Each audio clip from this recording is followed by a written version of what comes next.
যে পাখিগুলি আকাশে ওড়ে, তো ওড়ে, ওড়ার ইংরেজি আচ্ছা আমরা জানি ফ্লাই মানে ওড়া, ওড়ে এ আছে, এ থাকলে বুঝতে হবে যে এটা প্রেজেন্ট ইনডিফিনিট টেন্স, পিআরআইটি। তাহলে পাখিগুলির ইংরেজি কি? বার্ডস, অথবা দা বার্ডস বললেও হবে, বার্ডস, পাখিগুলি, এটা হচ্ছে সাবজেক্ট। এস ভিও আমি বলছি এস ভিও, তারপর আমরা ভার্ব বসাবো। ওড়ার ইংরেজি কি?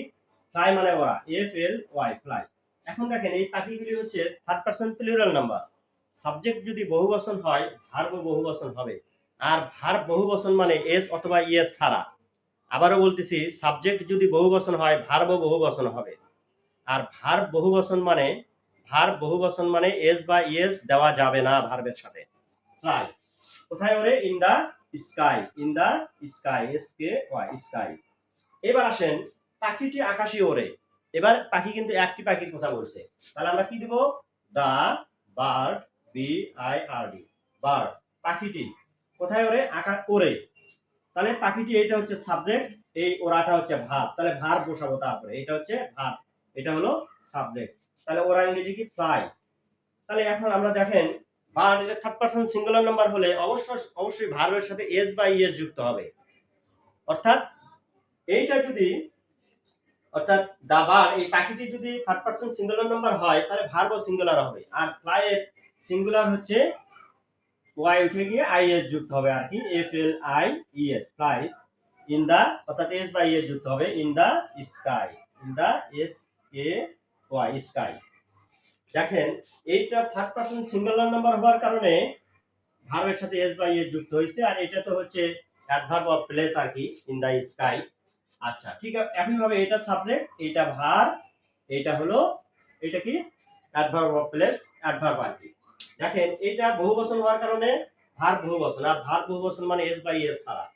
এইটা থার্ড পারসন সিঙ্গুলার নাম্বার, পাখিটি একটি, যে কোনো একটি নাম সিঙ্গুলার নাম্বার, এই জন্য ভার্বের সাথে এস বাই এস যুক্ত হয়েছে। এইটা খুব ভালোভাবে মাথায় রাখা লাগবে। এখন আমরা এইটাকে এখন একটু নাবোধক করব। দেখেন কিভাবে আমরা নাবোধক করতেছি। দেখেন যখন আমরা, দেখেন এইখানে আমরা জানি যে প্রেজেন্ট ইনডিফিনিট টেন্সকে যখন নেগেটিভ করব অথবা ইন্টারোগেটিভ করব, প্রশ্নবোধক অথবা নাবোধক করব, তখন অবশ্যই সাহায্যকারী ভার্ব হিসেবে ডু অথবা ডাজ আনতে হবে। এইটা আমাদের মাথায় রাখতে হবে। কি আনবো? ডু অথবা ডাজ। আমরা দেখব যে ভার্বের সাথে এস অথবা ইএস নাই, সেখানে আমরা সাহায্যকারী ভার্ব হিসেবে ডু নিয়ে আসব।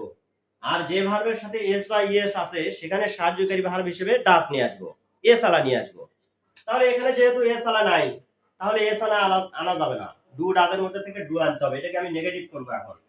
বাট দেখেন, ডু নট, ডু নট দিলাম, যে পাখিগুলো ওড়ে না। কোথায় ওড়ে না? মানে নেগেটিভ করতেছেন, ওড়ে না। তাহলে ওরা এখন এই মূল ভাব এখন আমাদের বসে দিতে হবে, ফ্লাই। হ্যাঁ, birds do not fly in the sky.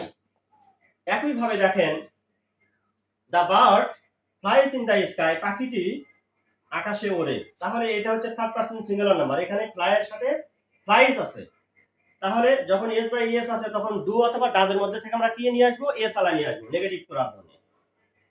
The birds does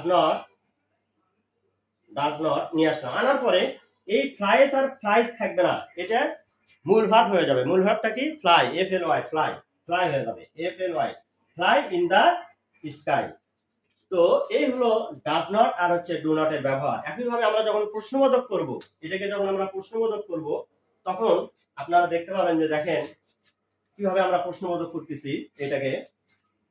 birds fly in the sky, পাখিগুলো আকাশে ওড়ে, এটাকে আমি এখন প্রশ্নবোধক করতেছি। দেখেন যেহেতু বলছি সাহায্যকারী ভার্ব প্রেজেন্ট ইনডিফিনিটেড ডু অথবা ডাজ, এই হেল্পিং ভার্ব বা সাহায্যকারী ভার্ব, এই ভার্ব দিয়ে আমাদের প্রশ্নবোধক বা নাবোধক করতে হয়। তাহলে এখন আমরা দিব, যেহেতু কি নিয়ে আসবো? এখানে ডু নিয়ে আসবো, যেহেতু এস বাই এস নাই, তার মানে কি? ডু বার্ডস,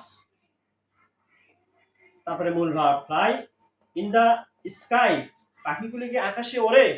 ঠিক একই ভাবে এইটাতে আমরা কি নিয়ে আসবো? এই যে এই ডাজ নিয়ে আসবো। দেখেন যেহেতু এস বাই এস আছে, এজন্য আমাদের কি নিয়ে আসতে হবে? ডাজ নিয়ে আসতে হবে, D O S, does the bird, পাখিটি কি ডাজ দা, যেহেতু এস বাই এস আছে, এজন্য ডাজ নিয়ে আসলাম। তখন আর এই মূল ভাব, এখন মূল ভাব বসাবো। এইটা তখন মূল ভার্বে ফ্রি আসবে, এফ এল ওয়াই, ফ্লাই এ চলে আসবে। Does the bird fly in the sky? পাখিটি কি আকাশে ওড়ে? তার মানে থার্ড পারসন সিঙ্গুলার নাম্বার হলে সাহায্যকারী ভার্ব হিসেবে does, third person plural number হলে সাহায্যকারী ভার্ব হিসেবে ডু। অথবা যদি তাও মনে না রাখতে পারেন, ভার্বের সাথে যদি এস বা ইএস যুক্ত থাকে তাহলে এস আলা সাহায্যকারী ভার্ব, আর এস আলা সাহায্যকারী ভার্ব মানে ডু ডাজের মধ্যে থেকে শুধু ডাজ নিয়ে আসবো। আর এইখানে যেহেতু এস বা ইএস নাই, তার মানে এখানে এস বা ইএস ছাড়া কি আনতে হবে? ডু আনতে হবে। আশা করি বুঝতে পেরেছেন।